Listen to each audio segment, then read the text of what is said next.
Good morning, students. Welcome to the English class. Dear students, as you know that we were reading our lesson number 3, The Shepherd's Treasure, and we had already read the chapter till here. Today we will continue it. First of all, about the next part.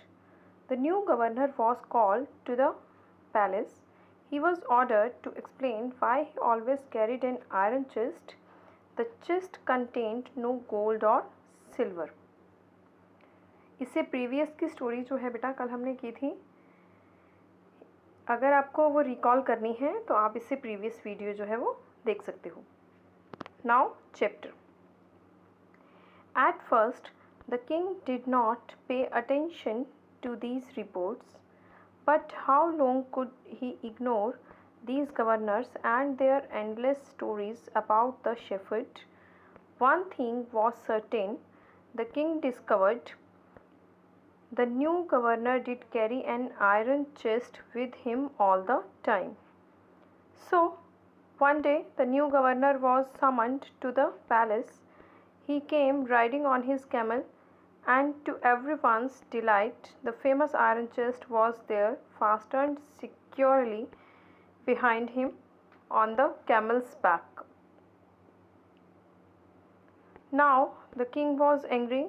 He thundered, "Why do you always carry that iron chest with you? What does it contain?" Starting में तो राजा ने इस बात पर ध्यान ही नहीं दिया कि भला कितने दिनों तक वह इन तमाम कहानियों को जो है नज़रअंदाज कर सकता था. एक बात तो जो है निश्चित थी, राजा ने पता जो लगा लिया. जो न्यू गवर्नर था वो हमेशा अपने साथ एक आयरन चेस्ट रखता था. जैसे कि और लोगों ने उसकी कंप्लेंट की तो अल्टीमेटली राजा ने भी थोड़ा सा इस पर फोकस किया. अतएव एक दिन राजा ने उस न्यू गवर्नर को महल में बुलाया. गवर्नर अपने ऊँट पर सवार होकर आया और हर व्यक्ति यह देखकर खुश हुआ कि उसने अपनी जो आयरन चेस्ट है वो पीछे ऊँट की बैक पर ही कसकर बांध रखी थी. अब तो राजा के क्रोध की सीमा ना रही. उसको बहुत ज़्यादा गुस्सा आया. वो गरज कर बोला थंडर्ड वॉइस में, "तुम हमेशा अपने साथ ये आयरन चेस्ट क्यों लिए रहते हो? इसमें क्या है? Show me." The governor smiled. He asked his servants to bring in the chest. How eagerly the people standing around waited for the shepherd to be found out.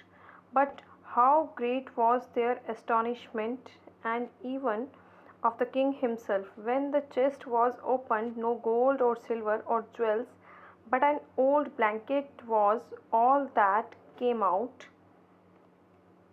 Holding it up proudly, the shepherd said, This, my dear master, is my only treasure. I always carry it with me." "But why do you carry such an ordinary blanket with you? Surely you are the governor of a district," the king asked.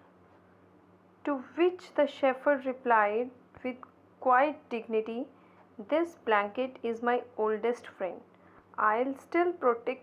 It will still protect me if at any time your majesty should wish to take away my new clocks."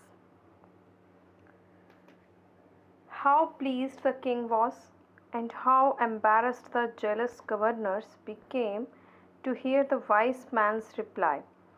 Now they knew that the shepherd was indeed the humblest and the wisest man in the land. The king made him the governor of a much bigger district than that very day. अब क्या होता है कि जो वो governor है वो smile करता है. उसने नौकर को बोला कि जाओ वो पेटी ले आओ.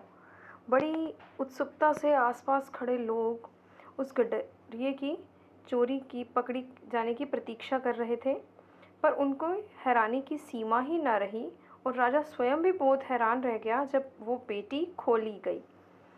कोई सोना चांदी जवाहरात उसमें से नहीं निकला. क्या निकला? सिर्फ एक पुराना ब्लैंकेट, पुराना कंबल। उसे ऊपर उठाकर गडरिये ने कहा, गर्व के साथ उसे उठाया और कहा, यही है महाराज मेरा एकमात्र खजाना, मैं इसे हमेशा अपने साथ रखता हूँ। तो फिर राजा ने पूछा, तुम ऐसे साधारण कंबल को हमेशा अपने साथ लेकर क्यों चलते हो? सच में ही तुम एक गवर्नर हो ना? इस पर गडरिये ने जो है बड़े आराम से उत्तर दिया, ये ब्लैंकेट ही मेरा सबसे ओल्ड फ्रेंड है, यही मेरी हर समय रक्षा करेगा। जब महाराज आप मुझसे मेरी ये ड्रेस, ये गवर्नर वाली ड्रेस वापस ले लेंगे तब भी। राजा इस आंसर से बहुत खुश हुआ और जो उससे जेलस फील कर रहे थे उस बुद्धिमान व्यक्ति का आंसर सुनकर शर्मसार हो गए। अब उन्हें पता चला कि जो गडरिया है वास्तव में देश का सबसे बुद्धिमान व्यक्ति है। राजा ने उसी दिन उस जो गडरिया को एक बहुत बड़े जो है डिस्ट्रिक्ट का गवर्नर घोषित कर दिया। तो बेटा हमें इस चैप्टर से ये सीखने के लिए मिला कि वो जो पर्सन है शेफर्ड, वो अपने साथ कुछ गोल्ड वगैरह लेके नहीं चलता था, वो सिर्फ एक ओल्ड ब्लैंकेट अपने साथ इसलिए रखता था। वो ये दिखाना चाहता था राजा को कि अगर आज तो मेरे पास ऊंची पोस्ट है, कल नहीं रहेगी, तो मेरे को अपनी वास्तविकता पता है। मैं पहले भी गरीब था, मैं एक हिसाब से आज भी गरीब ही हूँ। Students, here are some questions. Just try to find out the answers of these questions. Then I'll send you answers too. Thank you.